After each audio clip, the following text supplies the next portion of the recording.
Carrie, we're going to ask you to unmute. And Did I unmute? there we go. Am I unmuted? You are unmuted and ready to rock and roll.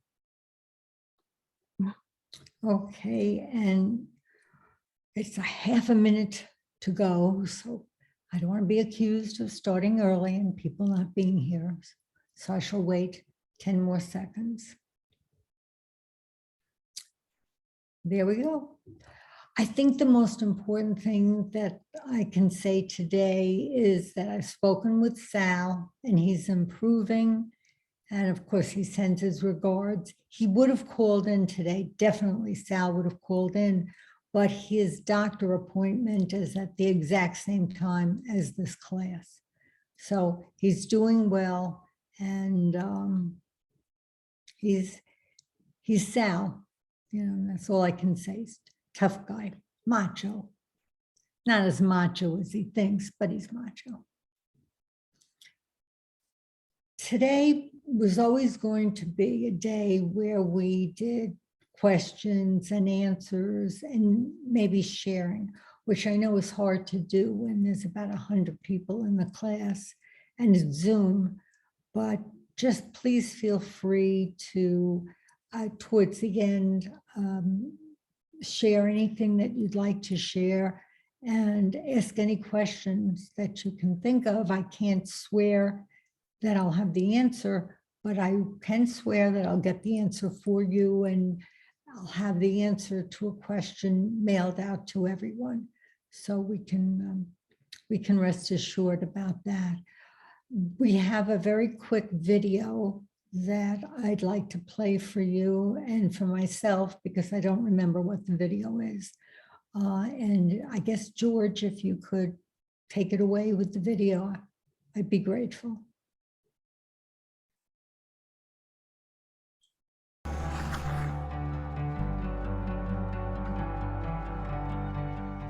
I'm Dr. Whitley Lassen. I'm the clinical director at PsychUp and a licensed clinical psychologist.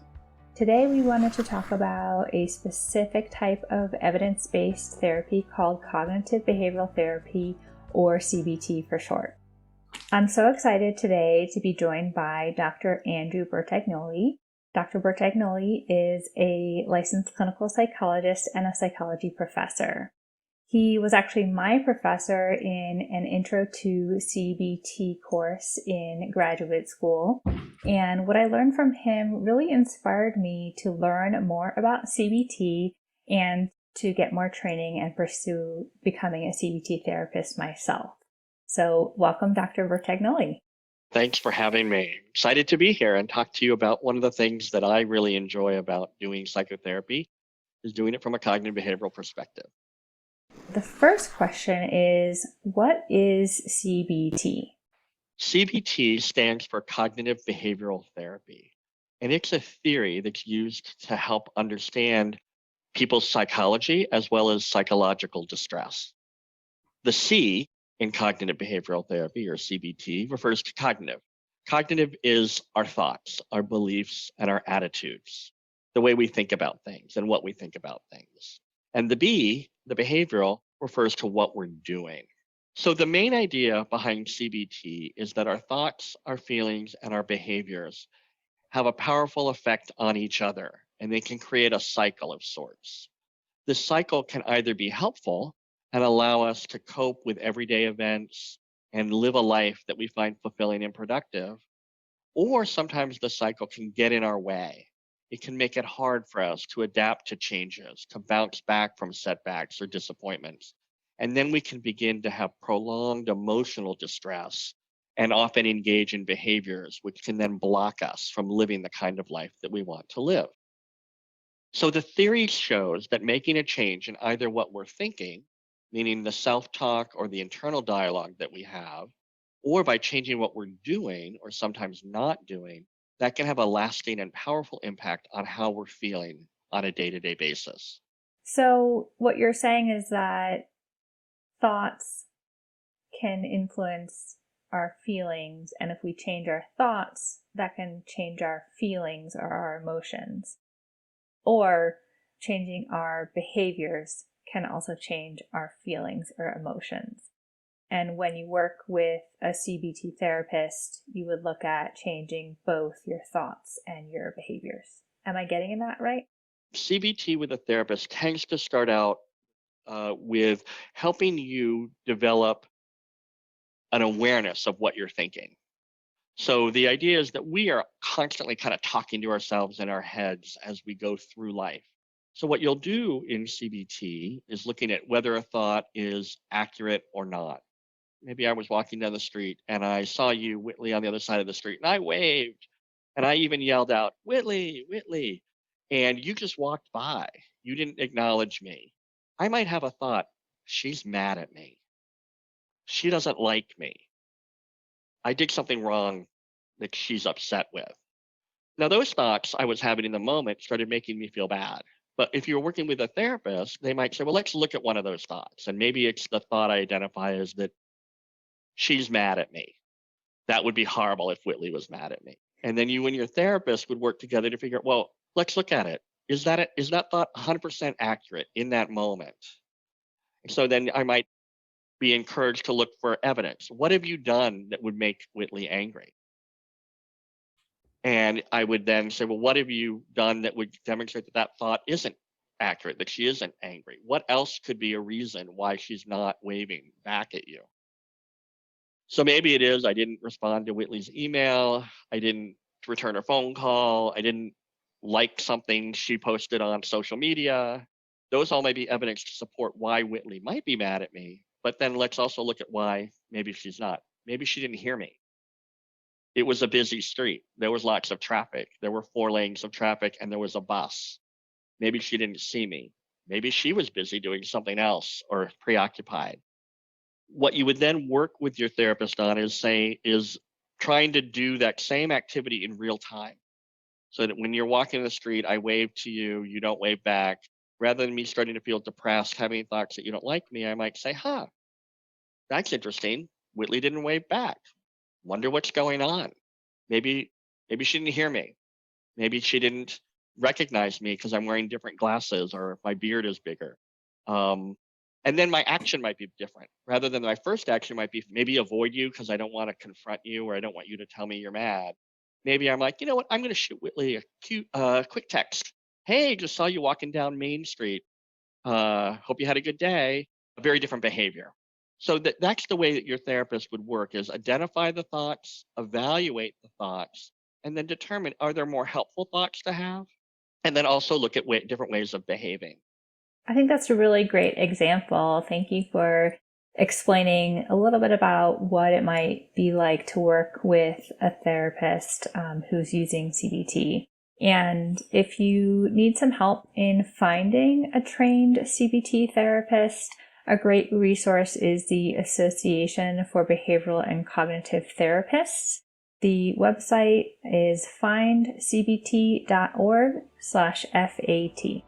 Be sure to subscribe to our YouTube channel, follow us on social media, and visit psychup.com to learn more about our Mental Health Ally certification. Leave us comments and questions and suggestions on what you'd like to learn more about. Dr. Bertagnoli, it was a pleasure to have this conversation with you today about CBT. Thanks, Dr. Lassen.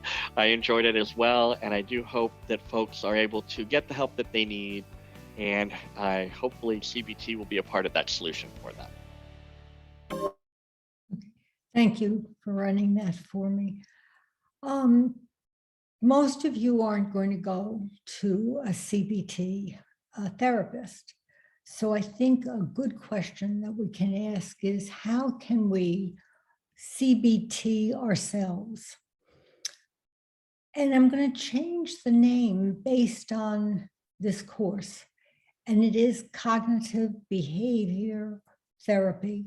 Some people say cognitive behavioral therapy, but I'm going to change it to cognitive behavioral propagandistic therapy, because we talked about propaganda in this course. And by the way, Sal wanted me to emphasize that now we can look at television, we can hear ads for products, political advertising, with a kind of a third ear to see if we can discern the story or the propaganda behind it.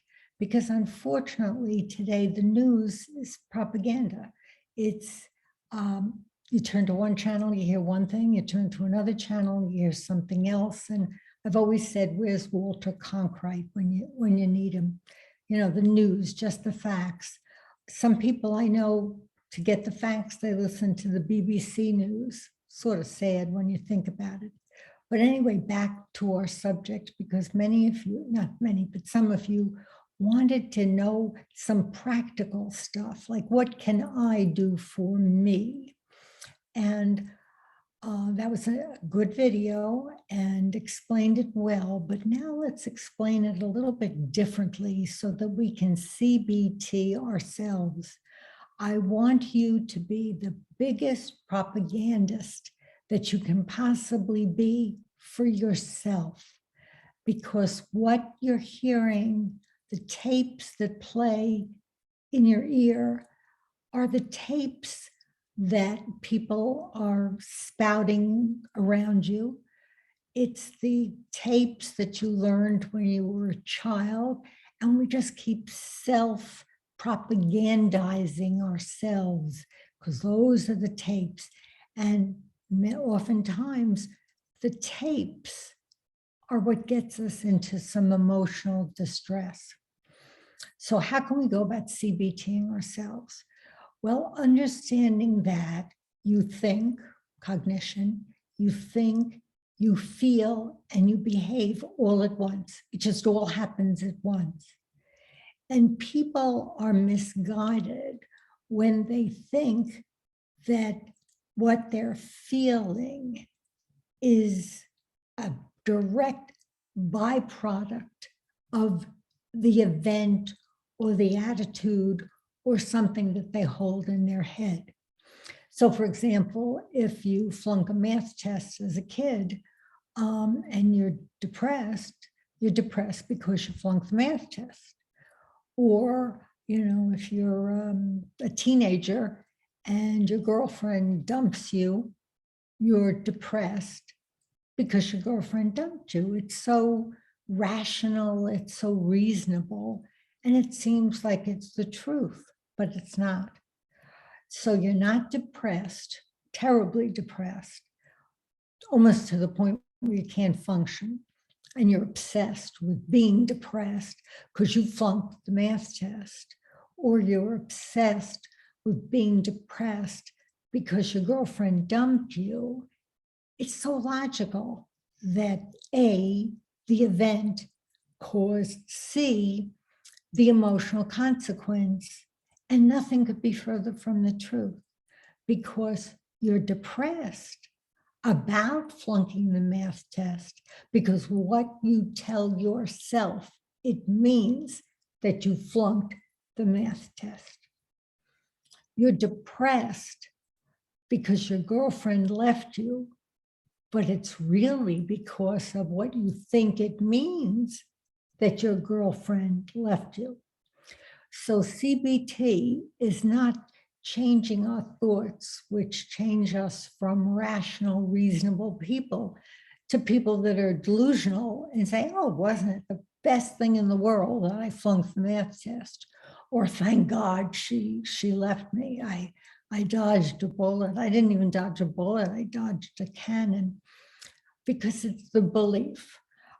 So for example, two people, and excuse me again, I take 500,000 pills and I have dry mouth, so.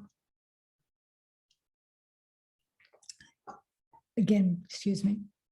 So let's take the kid that flunked the math test.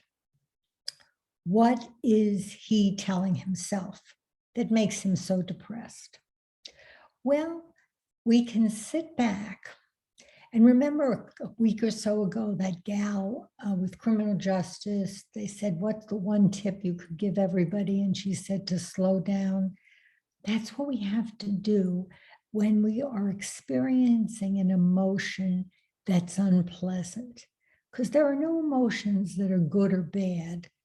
Anger isn't bad, it's unpleasant, but it's not bad. You're not a bad person because you're angry. So slow down when you are experiencing an unpleasant emotion and ask yourself, what am I thinking? What's going on in my head right now?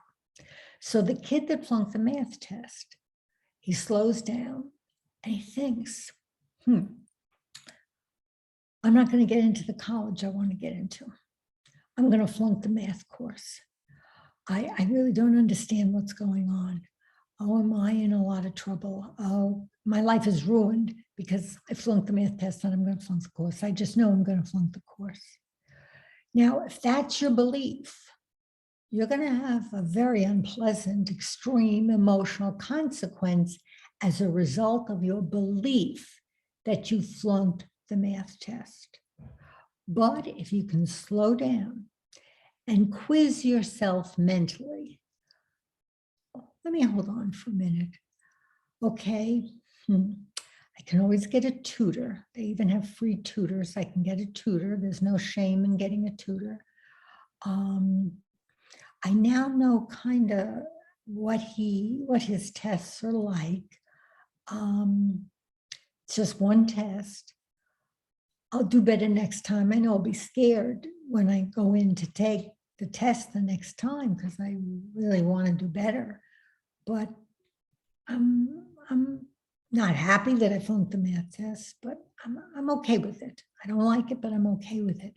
So you can see how challenging your belief will change the emotional consequence of the event, which was flunking the math test, or changing your belief. My girlfriend dumped me. I'm a loser. I'll never get anybody I want. People are going to mock me because they thought that we were together, and now she's going to tell everybody she dumped me, and on and on and on to, okay, she dumped me. I'm certainly not happy about the fact that she dumped me, but there are other fishes in the sea, and I'll see what I can catch next time.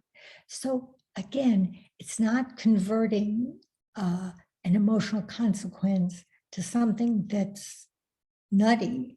It's converting an emotional consequence that is more reasonable to have as a result of your changed belief about the event.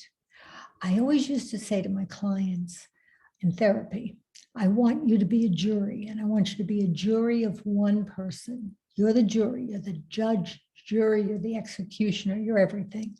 And I want you to convince yourself, while you're convincing me, why what you believe about what happened is accurate.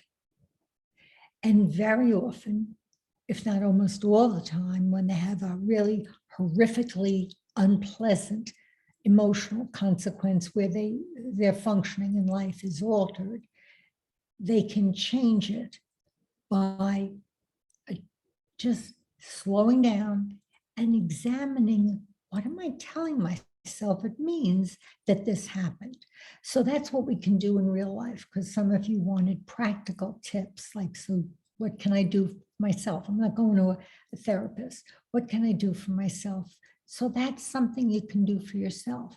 And remember that your automatic default button is to think extremely unpleasant things in your head as a result of what happened, because that's just who you are. But you can change, regardless of your age, who you think you are by changing your beliefs.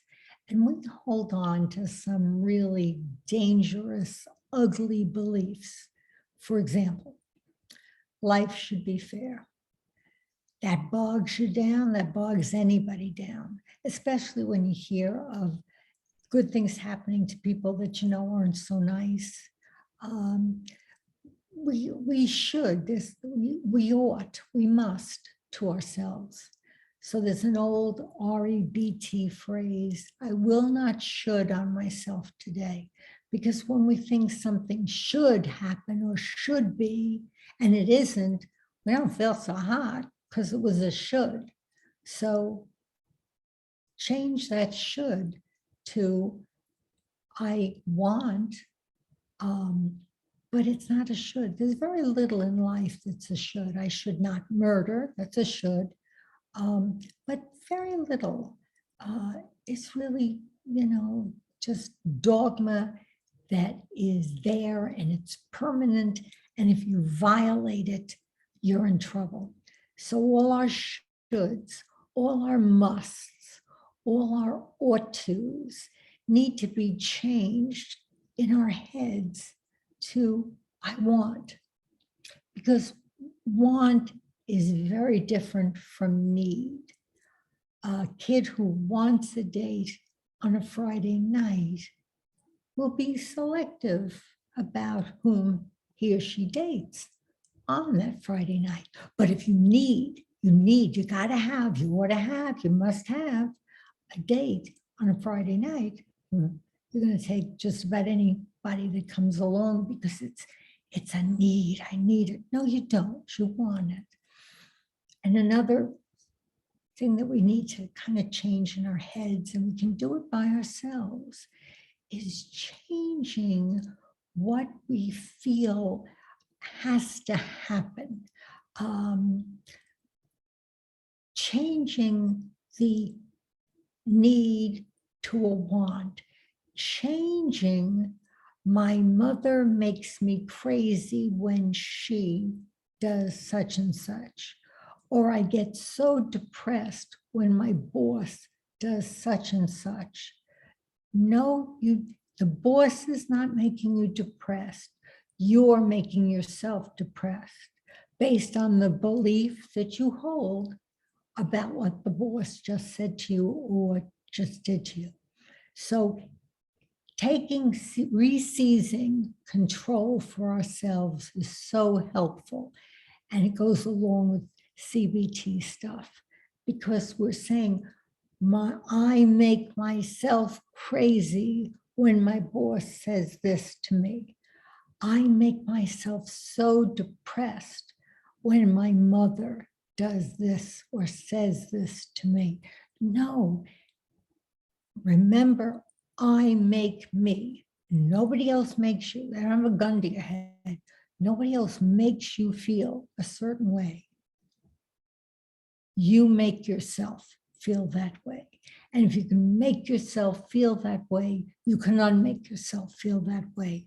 And it's very freeing, it's very liberating to know that you control your emotions, because you do. And again, you're not converting from being terribly depressed where you can't function to being thrilled that this event happened. That would make you nutty. But you convert terribly depressed to reasonably sad because this is what occurred. Or I'm reasonably unhappy that I had that kind of argument with my mother. Or that meeting with my boss did not go well. And I am reasonably unhappy about that, but not to the point where I can't function. So hopefully that answered some of your questions about CBT. And remember, you're your own propagandist. I want you to change the tapes in your head, tapes that are probably from childhood.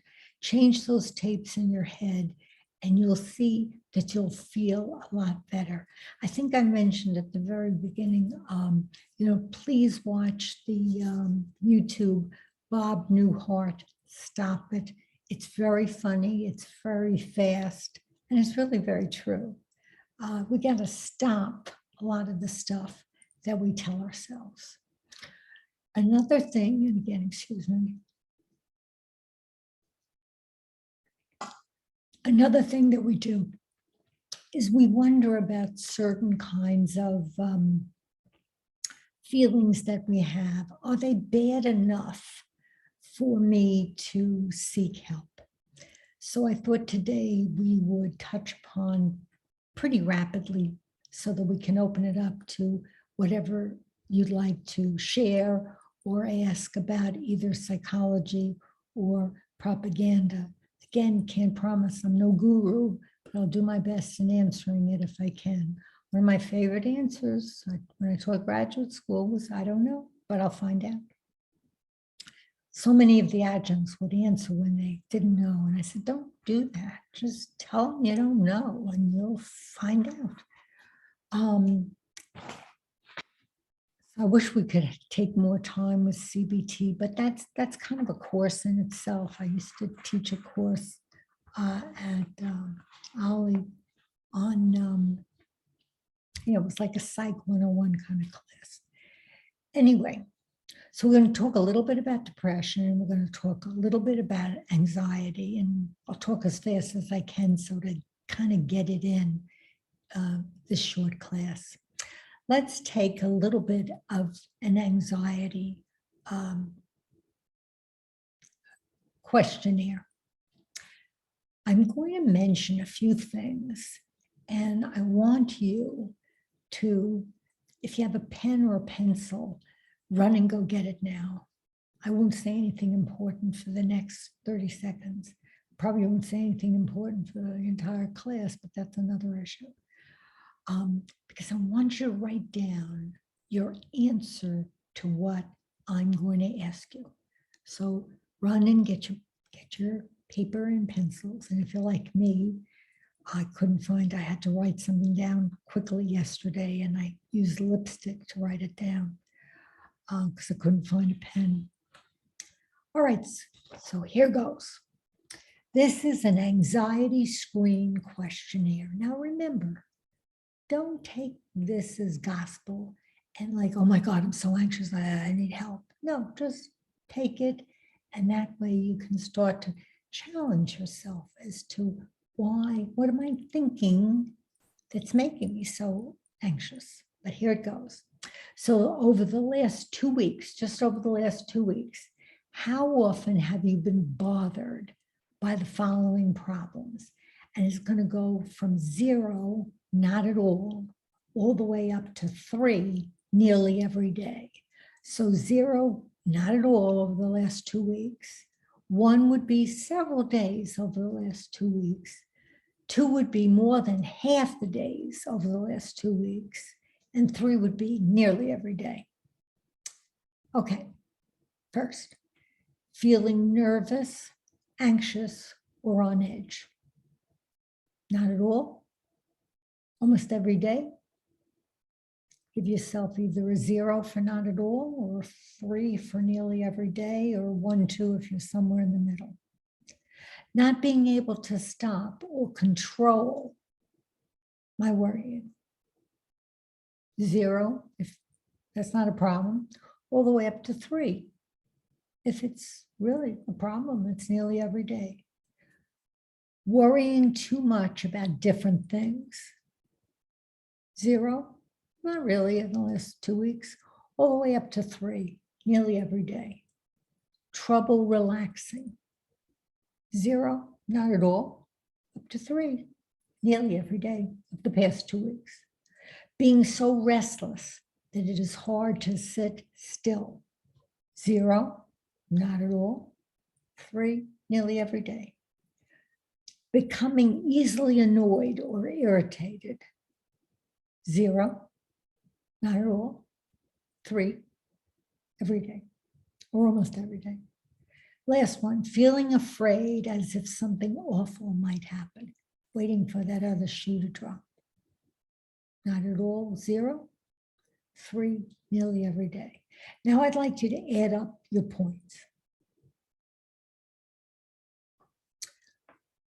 According to this quickie questionnaire that I don't want you to take as gospel, I'm too anxious, or oh dear God, I'm a zombie, don't worry at all, there must be something wrong with me.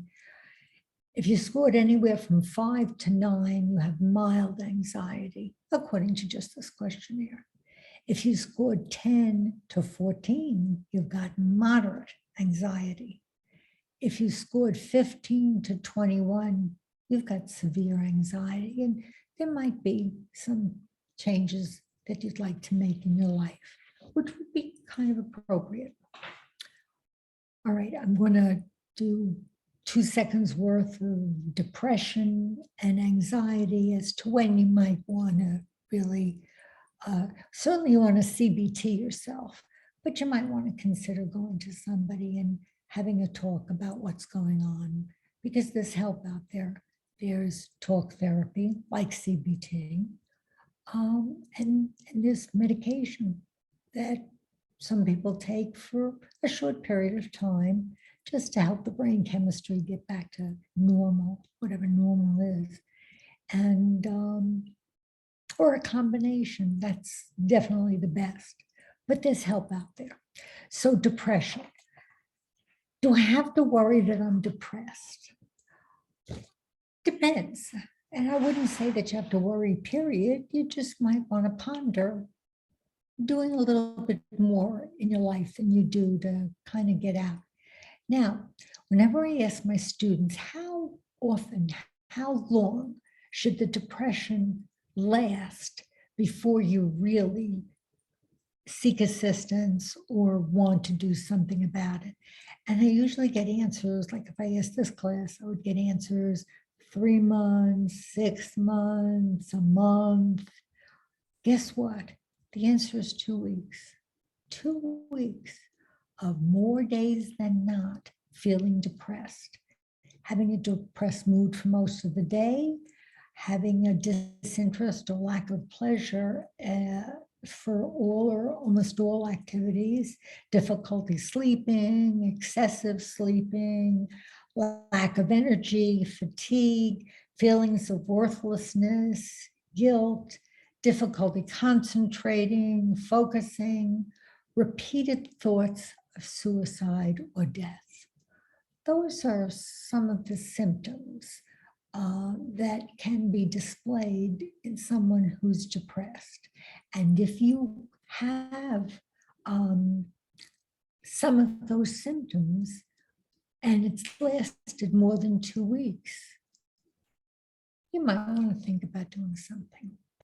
And bipolar is that combination of being depressed and being, elated. And again, these are subjects that need a course in and of themselves. But for those of you that wanted some practical tips, I just wanted to be able to provide it quickly. Panic attacks, real fear, real discomfort that develops abruptly and reaches a peak within 10 minutes or so. It's fast.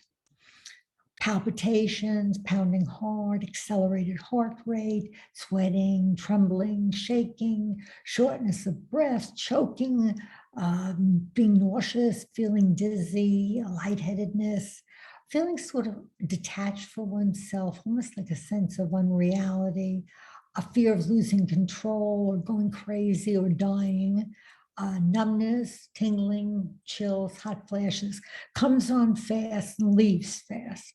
That's a panic attack that differs from one of the most common maladies that present to a therapist, or that some of us may have to a certain degree, and that's called generalized anxiety disorder, excessive worrying, occurring more days than not, again, just lasting for about 6 months. So that's the duration there. And that you're finding it difficult to control that worry, being restless, being fatigued, problems concentrating, irritability, muscle tension, sleep disturbance, either sleeping too much or sleeping too little. And some of you wanted to know about personality disorders, and the one that people want to know the most about is borderline personality disorder. For me, the difference between someone who's borderline and someone who has a disorder of anything, having a personality disorder is kind of like the essence of the person. We can all, in just a moment when I tell you some of the symptoms of being borderline, we can all have a little bit of that in us. obsessive compulsive disorder, we all have a little of that in us. But to have a personality disorder, that's the essence of you. And that's the way I kind of easily and, a little too simplistically divide between, I have some of those symptoms and oh my God, I look like they should have my picture in the textbook under that. So with anxiety, I just wanted to emphasize fear is something specific. Anxiety is the what ifs. What if? And there, let's make this simplistic too. Stay in the present day as much as possible. When you find yourself drifting off into the past, you got a bad case of the shoulda, oughtas. And remember with REBT, rational emotive behavior, well, REBPT, according to us, rational emotive behavioral propagandistic therapy. We're going to change those tapes, so we're going to be our own propagandist for ourselves. A fast tip to kind of like some days when you're feeling like nervous or you're feeling nervous because you're about to do something or whatever, is this kind of breathing. And you can look it up on the internet. It's 4-7-8 breathing. You exhale completely through your mouth, making like a whoosh sound completely. You close your mouth, you inhale gently, quietly through the nose to a mental count of 4. You hold your breath for 7, and you exhale completely through your mouth for 8. That's one breath. And it's one cycle. You can do 2 in a row, and you can do it 4 times a day if you want to, but don't do it any more than 4 days. So I'm just going to really rapidly show you. Again, these are fast, practical tips because this is what you asked for. So inhale completely through mouth. Close mouth and count to 4, mental count.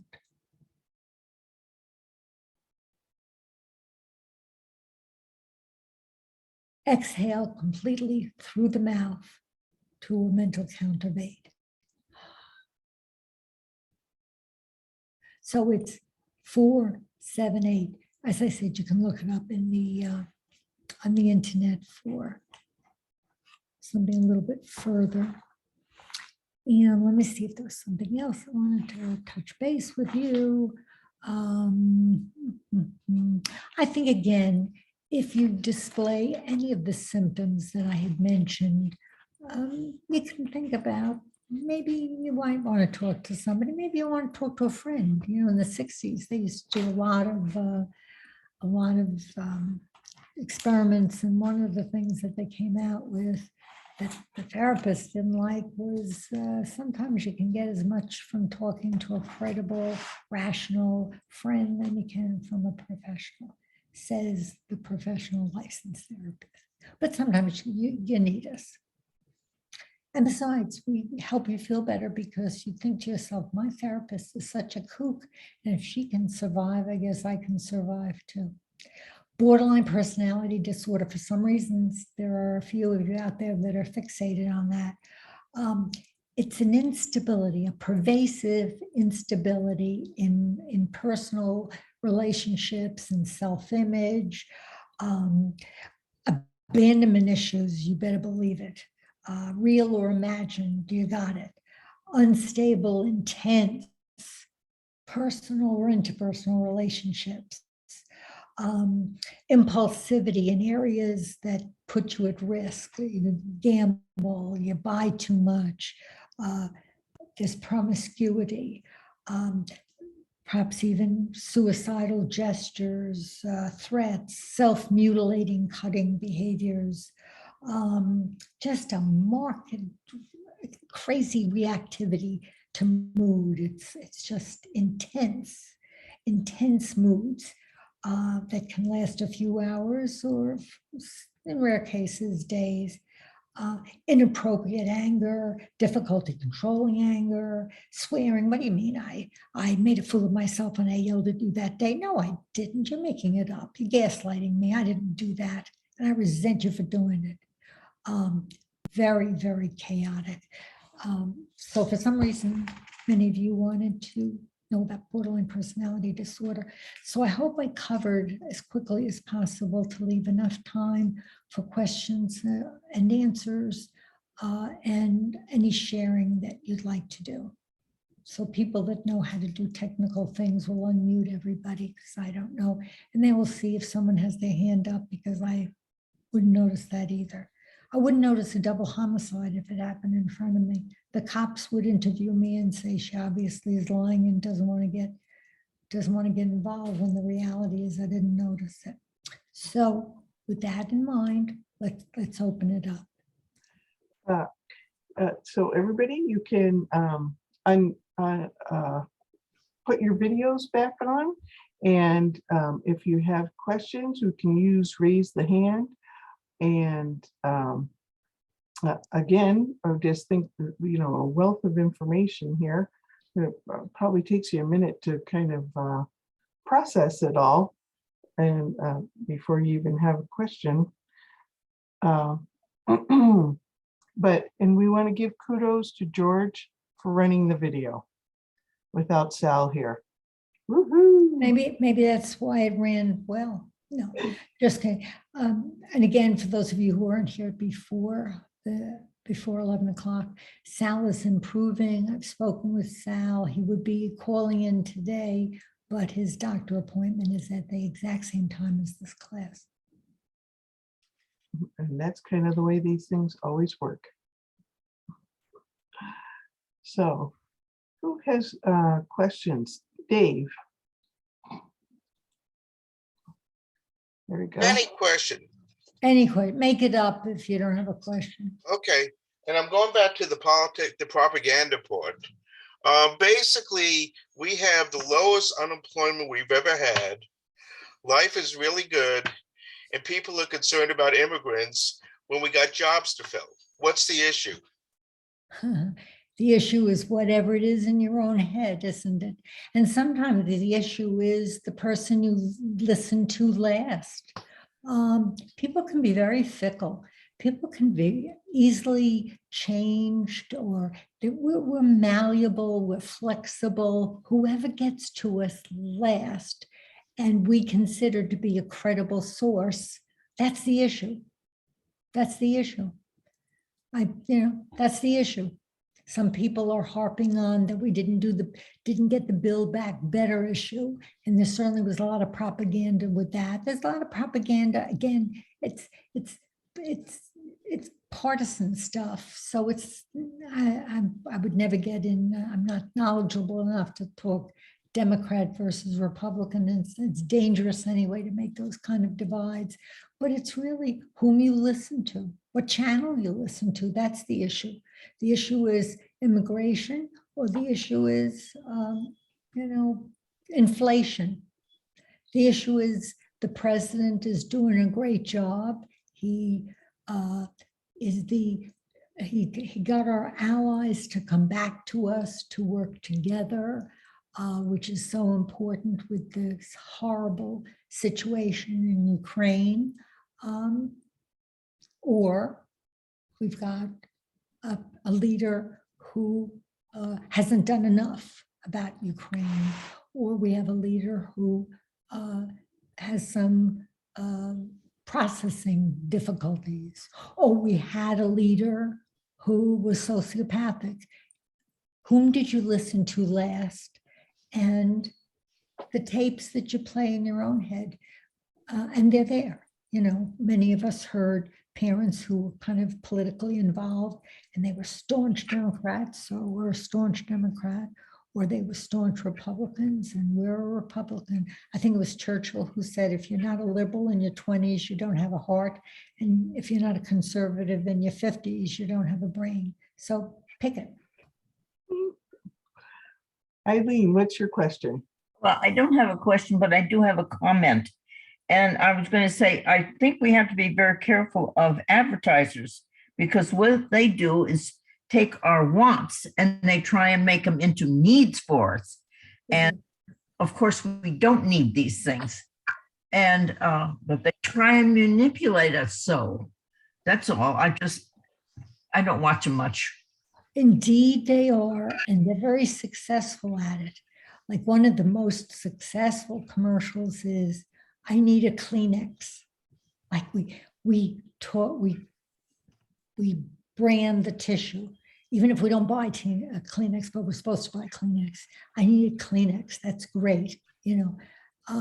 Yes, you said thank you. I mean, it was an eloquent, simple, declarative statement that captures what they do.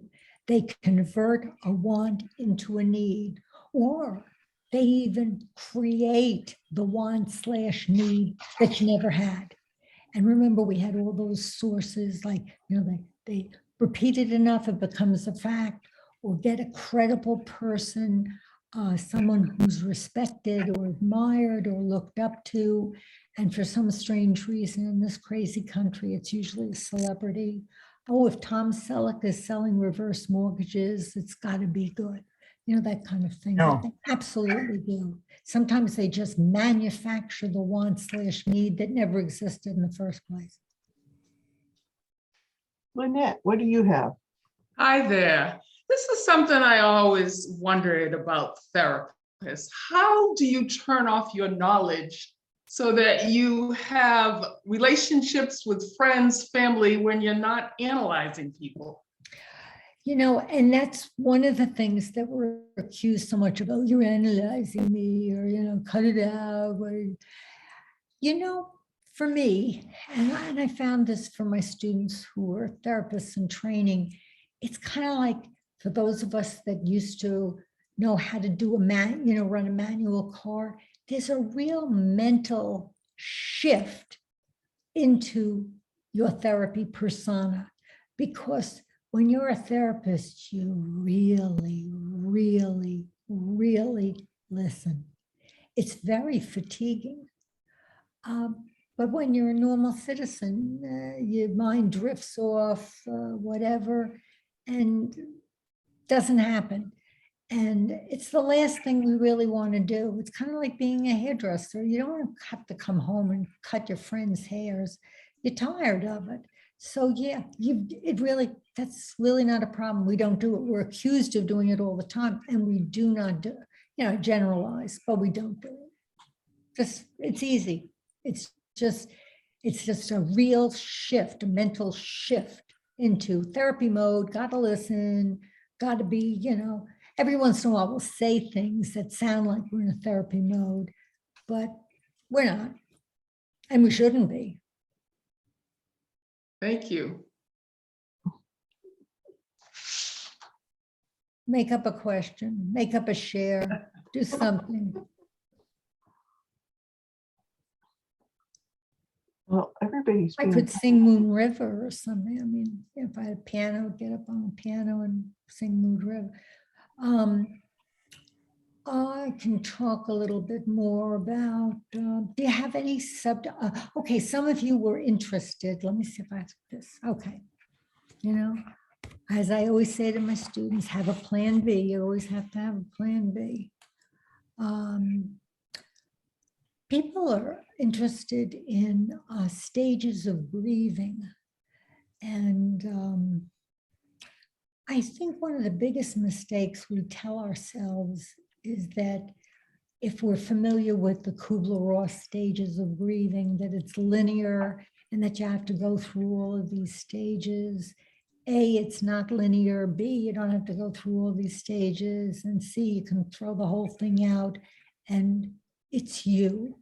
So again, maybe a practical question would be, if you are depressed because of a situation, how do you get, the situation is the situation, especially if it's the death of a loved one. Yeah, if it lasts really in a way that's really bad and interfering with your social and personal functioning, I'd say like a couple of months. a little bit more maybe, but just around a couple of months, you might want to think about, going in and talking to someone, either getting to be a part of a support system, support group, or an individual therapist, or even, excuse me, maybe an antidepressant. Because sometimes when the brain has been in like a deep funk for a considerable amount of time, the chemistry gets a little kooky, and you need help in getting out those neurotransmitters and whatever else you want to call things more in sync. So there might be medication that might be helpful on a temporary basis. So what are the stages? First stage, denial, and again, we're talking about grief, but remember, like as in defense mechanisms, it's got to distort reality so it's not true, and it's got to be unconscious. Like you can't say, I think I'll be in denial, and that way I won't be so unhappy. No, it's not conscious. You're in denial, but you don't know you're in denial. People say I rationalized that away. That's a common one. No, you didn't. If you're saying you did, you didn't. It's unconscious. Otherwise, it wouldn't work. Otherwise, you'd still feel anxious or still feel depressed. So the first is denial. The second non-linear stage is anger, being angry. Third is bargaining. And it doesn't have to be, these stages can happen, and it doesn't have to be because of a death. Bargaining, sometimes it's bargaining about a situation. Well, can I just do it part-time? Could we work it out this way? Depression is kind of like, especially with death, almost like a mental dress rehearsal for what's happening. And then acceptance. Sometimes the person who is transitioning accepts it before some loved ones do. So that's a really quick, almost silly explanation of stages that we can go through. But again, remember, it's non-linear. And with grief, it's whatever floats your boat. Like we often project on, not using projection as a defense mechanism because we know we're doing it, but we take our beliefs and put it on somebody else. I think one of the most important things that I can tell you about grieving is that it's very individualistic.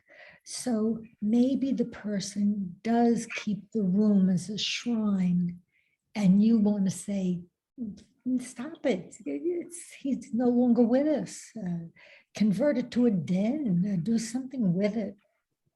Change the furniture. Not necessarily. If the person feels better keeping something as a shrine and they're functioning okay, keep it as a shrine. Like that's what we think we would want to do. Or I'm so surprised, get over it. Some people don't get over grieving. Some people stay in the acute stage of grieving for their entire lives. Yes, you would hope that they would have some help, but it kind of is what it is. Don't be afraid to talk to somebody about the person who departed, because it would be crazy to pretend the person didn't exist so that you never talk about that person. So it's those kinds of things. Another real fast tip, you're never going to give anybody the idea of suicide. So to ask, are you thinking of killing yourself, doesn't give somebody, oh, that's a good idea. I think that's where I'll go. I think I'll kill myself. That's not the way it happens. So don't be afraid to ask. If you're fearful that someone is so depressed that they're thinking of killing themselves, ask the question. And if the answer is yes, and they have a plan, get involved with the next closest relative and do something about it, because you're not going to give anybody the idea of suicide. And don't use a euphemism. Don't say, are you thinking of hurting yourself? Because sometimes people who are going to end their lives, they don't consider it hurting themselves. They consider it a relief from what's going on. Oh, another practical tip, so many people have a problem saying no, the pleasers. And if you're one of them, you're always like, saying, no, no, or I'm sorry, saying no to, they're always saying yes. Would you pick me up? Yes. Pick me up at the airport? Yes. Can you grocery shop for me? Yes. Would you mind doing this Friday night? Yes. It's very difficult for yes, people-pleasing people to change yes to a no. So what you can do that isn't that hard is change your automatic yes to I'll have to get back to you. I'll have to check my schedule, because sometimes giving yourself those few extra moments, or maybe even a day, gives you the strength to say no, or as in my case, to come up with a credible lie so that you don't have to do it. Now, have I generated any more questions? Kate has something. Kate, go ahead. Well, I was just going to talk a little bit about the last couple of years that we've spent with the COVID. And, we know that it impacted kids that couldn't go to school, but we're older and, we're the ones that still really have to kind of be concerned about getting it. We have a couple of friends, everybody took their masks off and have gotten really sick. And we probably know, most of us being older, we've figured out we're not going to live forever. No. So, do you think there's some more depression in older people, being that we're just kind of stuck, and we want to travel and do the things that we can still do, and it still feels like we can't do those. And there's more depression in any age group. We're seeing more depression in kids and adolescents. They're not stupid. They know what's going on. People with medical conditions, we're getting conflicting information. I wish there was more of a, absolute propaganda campaign so that we know what to do, like what's appropriate. We have, again, it became like a partisan crazy issue. What does politics have to do with safeguarding our health and possibly our life? So absolutely, the studies are clear. There's more anxiety, there's more depression, there's more doubt. We don't know what to do. You put on a face mask and people give you a dirty look. You don't have a face mask and people give you a dirty look. What's the solution? I don't know. Yes, and we're going to have to, but we're going to create a new normal. It's going to happen. And we're kind of in that transitioning period where we're trying to figure out what the new normal is. Like, yes, you can travel and okay, on an airplane or, but if you're concerned about it, yeah, wear a mask. We'll get concrete information as to what type of mask really helps and really doesn't help. We need better propaganda on it, actually, quite frankly, because it's been so conflicting. By the way, hi, Jeff. And that's my bestie who tried to save me by asking a question. See, that's why it's always good to have a bestie. that's what I was doing. Willis, did you have your hand up? You have a Yes. question? Yes. I was commend you for putting down Elizabeth Kohler-Ross's stages of grief. My wife died 2 years ago when COVID started, but not because of COVID. And I've been kind of wondering, well, did I get over it too quick? Because I felt like she was blessed by not having to live through the COVID thing, not being able to do anything for herself. And I'm encouraged by what you said, that I'm not being cavalier about this. Not in the least. Did she have a lengthy illness? A couple of Well- years, couple of years. Well, your mourning, you see, your mourning started when she became ill. So you've been in mourning for a very long time. You haven't gotten over it as fast as you think you did because you've been mourning. You've been mourning all along. Cavalier? No, never, absolutely never. And people behave differently. And again, so many of us, we project onto others the way we think we'd behave. By the way, the loss of a partner, the loss of a spouse, and sadly I speak from experience, is like no other loss at all. It's not like the loss of a child that's unspeakable. It's not like the loss of a sibling or a parent. It's the loss of you. It's the loss of, it's a gut-wrenching change in you, how you eat, how you watch TV, your self-esteem, the way you picture yourself. For some people, it's a financial loss. It's all kinds of crazy stuff. But no, you've been mourning a very long time. And I had a very good friend, my next door neighbor, a wonderful man. And he was the best husband ever. And after his wife died, he got a girlfriend and got married within a couple of months. And people were so fast to condemn him. Oh my God, how could Erwin do something like that?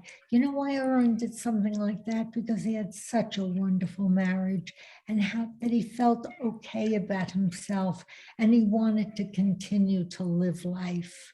No, a credit to a good marriage, not being cavalier and getting over it too fast. There's no such thing as getting over it too fast. Thank you. Yeah. And again, I'm so sorry, Willis, for your Thank you. loss. Because it's unlike any other loss, isn't it? Yes. We're members of a club that we never wanted to be a member of. Wouldn't wish it on our worst enemy. Yeah.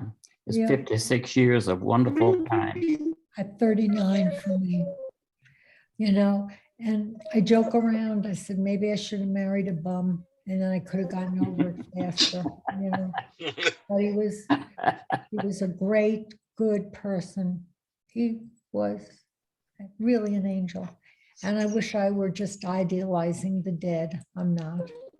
Yeah.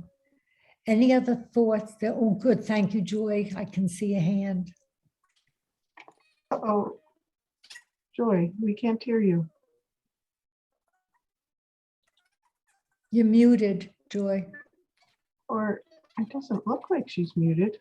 I don't know why we can't hear her. Muted. Dave, what's going on in the other room? I can go check. Joy, you're muted. All right, Jennifer. Here you has a are. Oh, come in question. here. All right, We'll get before that, Jennifer has a and then we'll question. get Joy. How about that? So we're going to Jennifer. Yeah, we'll go to Jennifer and we'll get Joy. And Jennifer, you're muted too. Front row. There we go. There we go. Yeah. Okay, we got you. Okay. It's actually me today. Terry, thank you so much for giving us all your insight to all of the, mental anguishes. Graham is in the hospital. I'm with him right now, and I'm having all of those anxiety things. And I know it's situational, but it's been going on a long time. I do the deep breathing. I take a little Ativan, and is there anything else I can do to get through this with, Graham and I on this kind of a level?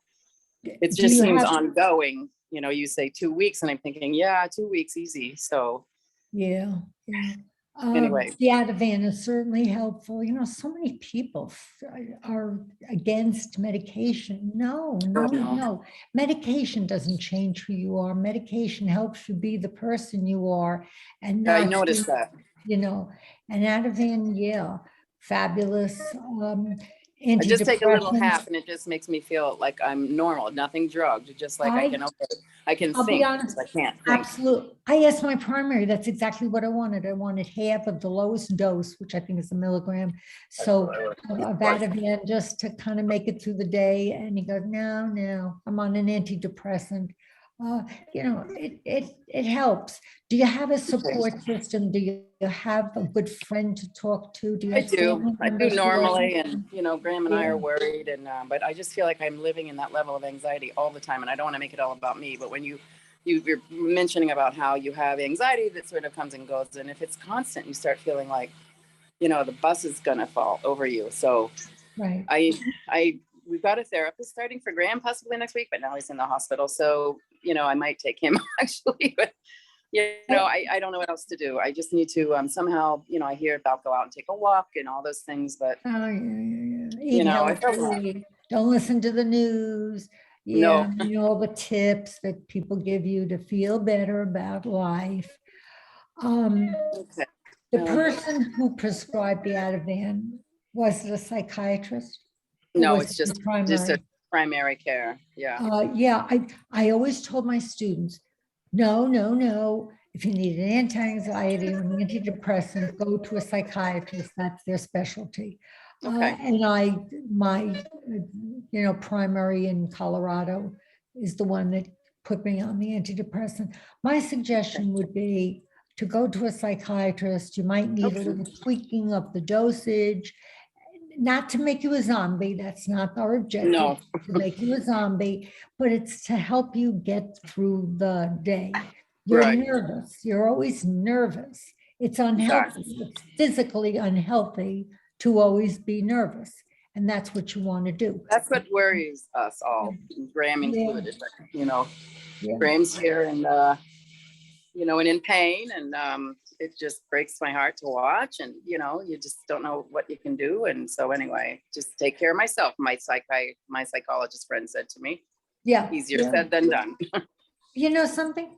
I did something yesterday that I've never done in my life. And I figured that, it was time to do it. And a friend of mine, I have so many friends who are therapists, and I have to tell you, we're all very crazy. But, and I said, this is my plan. And she said, absolutely. I had a very good friend who asked me to commit fraud and say that I was her supervisor for her to get an R number. As a social worker wouldn't do it, blah, blah, blah. And she's also connected to me. She's the mother of a daughter-in-law. My husband, my late husband, I hate those terms, had two boys, and one of them is married to this gal who's the daughter of the person that I did this with her to. She never called me after my husband died, and she's always been cold and aloof since I wouldn't commit the fraud. And I told her daughter to tell her to lose my number, that I didn't want her in my universe anymore. I didn't want her in my orbit. I've never done that in my life, and I did it, and I feel good about doing it. So Yeah. if there's any irritation, if there's anybody, just get them the hell out of your life. You don't need it. And sometimes you just have to give yourself permission to be. Like, what you're going through is so disgustingly normal. Sure. Just, don't fight it. Kind of just go with it, but make sure that you're doing the right thing. Make sure you're on the right meds, you're on the right dosage, you take it at the right time. That can be important too, that it doesn't mess with other medication you're on. My suggestion, if you're on a lot of medication, go to a psychopharmacologist, that's a psychiatrist who really knows the synergistic effect of taking multiple drugs. Okay, because I just hit me on the way down, driving down, that you were talking like, okay, I didn't even have a pen and paper, but it doesn't matter because it was like three. It's okay. More anxiety than depression. So listen, you guys, you've got my phone number. Everybody's got my phone number. Kay's got my number, figuratively and literally. Okay. And, oh, by the way, plug. If you really want to know how nuts I am, there's going to be a book coming out within like about 5-ish months. Being Neurotic, a children's book for adults. It's going to look like a children's book, classy cover, cute illustration. Can't wait. So please buy the book. Anyway, back to you, Jennifer. No, go ahead, back to somebody else. I just felt so overwhelmed all of a sudden. I just thought I just had to tell everyone here, because everyone here has been so good to us. And you've got my number. You need me, you give me a call. sometimes, you know, the anxiety goes to almost a level of, Yeah. I can't control I it. let my license expire in Georgia, so I'm not going to be, I know. a professional therapist, but you've got my number, Jennifer, and Okay. I know what you're going through. And there's a sisterhood and brotherhood. Willis went through it. It has nothing to do with gender. It's just, it Okay. stinks. It sucks, actually. All right. Well, Yeah. thank you. And thank you everyone on this thing, and say hi to Sal for me if you get a hold of him. And I'm Yeah. sorry, this is the last class. Anyway, Oh, thank you. I'll mute us now. But thank you very much, Terry. And thank you very much, Lauren, and all you other people there. Oh, we're glad you came, Jennifer. We're so happy Yeah, to see actually, you. it was perfect timing in the car on the way down. So I just kind of, kept it on my phone. And I The walked in universe here. put you here. It's Yeah. not a coincidence. The universe put you in this class today. That's nice. All right. That's a good thought. Right, Graham? Say, hey, Graham. He says, hey, Graham. All right. Okay, I'll Graham's good. unmute me. Or mute me. Thank you, everyone. I'm still going to listen. Yeah. Any other thought? Yeah. I recognize that there's a lot of people in the same boat as me. My generalized anxiety has more to do with what the hell's going on in this world, the Supreme Court, all of the things that I can't personally affect with great deal. Short of not watching the news, not reading the paper, totally disengaging, what can I do about changing my thoughts? Because what's going on intersects so diametrically opposite to the way I feel about things. Yeah. I can relate to that totally. So can my bestie. I know what you're saying. CBT yourself. Challenge what your belief is about what's going on in this country. Challenge that belief. Stop catastrophizing as a belief. Look, things are going to be what things are going to be, and we don't have control over that, but we have control over how much we permit it to affect us. So in other words, I should tell myself I shouldn't be as upset about Roe v. Wade as I am. I will not should on myself today. So you're not going to tell yourself I shouldn't be. No, you're going to challenge yourself and say, what am I telling? By the way, I had a stupid radio show, believe it was nothing. And I spoke with Roe. That wasn't a real name. And she was a very simple woman. She died now. And towards the end of her life, she was a right to lifer. So that's propaganda. Whoever got she to was Roe, used badly.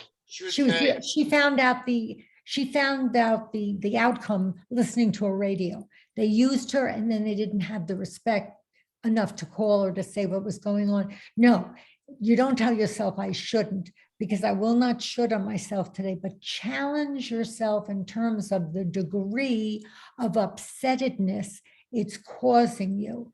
Challenge, though, what you're telling yourself it means that Roe v. Wade, and Kay is also, I'm crazed about it. Who's going to suffer? Poor women are going to suffer. That's who's going to suffer. Wealthy women, middle-class women, get yourself to another state. It used to be they flew to Sweden. You don't have to do that anymore, but the poor woman, but challenge the degree to which you are upset.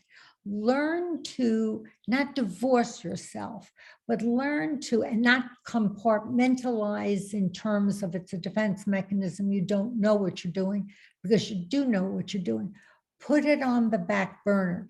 Sometimes what helps people to do, and this is going to sound simple and strange, but it can be really helpful. When you know that you're obsessing on something and it's making you very, very upset, say to yourself, nope, I don't. I'm going to give myself 5 minutes at 4 o'clock in the afternoon to think about this, to think it through. Up until then, I'm going to, Bob Newhart, stop it. Stop it.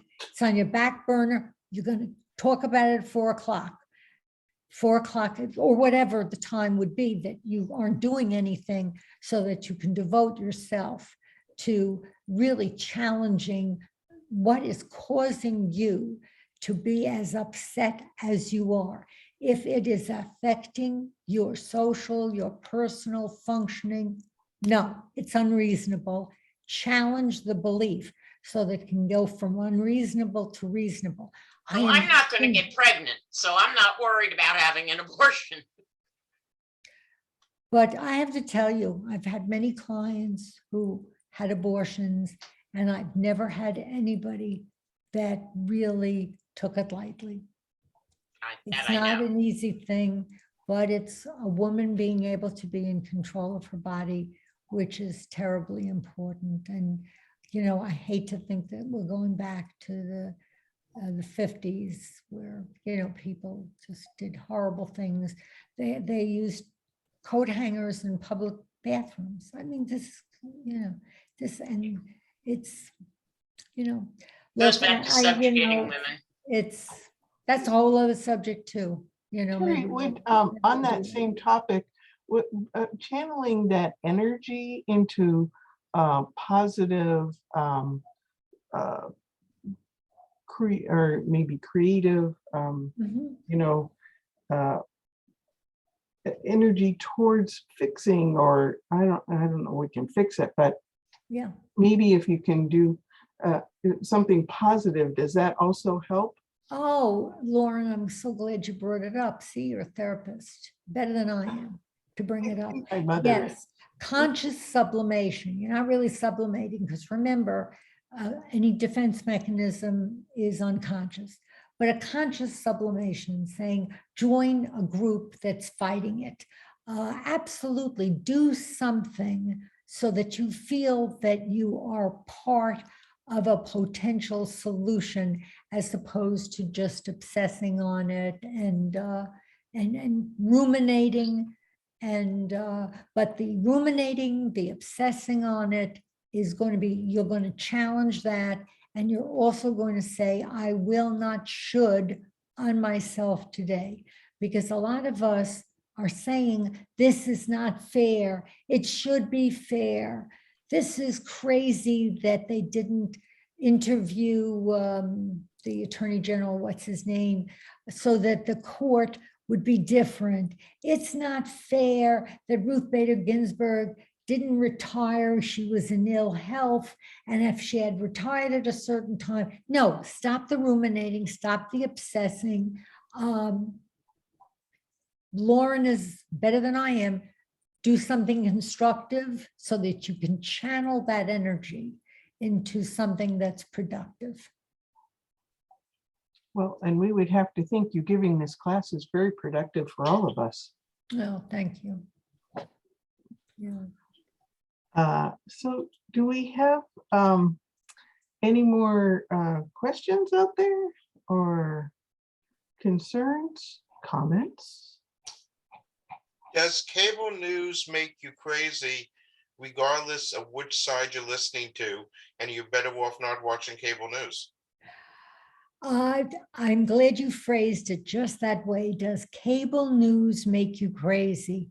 No, I make myself crazy when I watch cable news, because if I make myself crazy, I can unmake myself crazy. So there are many people that are CNN types that occasionally watch Fox News, kind of go where the enemy is and see what they're thinking and watch in horror. And then there are Fox News people that go to CNN and think, what a bunch of crazy liberals, and they're trying to take over the country. And they also make themselves crazy. So we make ourselves, nobody and nothing makes it. We do. We have to reseize that control. I make myself crazy when I watch cable news. Okay, now let me slow down and ask myself, what am I telling myself it means that the anchor just said this?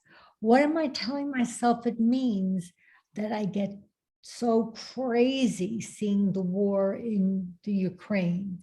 I don't want boots on the ground because I don't have a dog in this match. So I'm not worthy enough to challenge that. I'd have to be like Jeff, a former Marine. That's the kind of person that can talk to me about either boots on the ground or boots not on the ground, someone that had a dog in the fight. Yeah, I make myself. If I make myself, I can unmake myself. Stop telling ourselves it's what.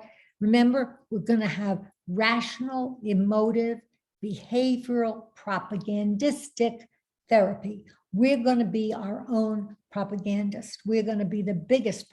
We're going to be our own cable news because we make ourselves. Nothing and no one makes us. We make ourselves. That's an interesting thought, huh? That we can control it. And if you're having trouble controlling it, there's always HGTV. That's right. Yeah. Eileen coming in here at the end.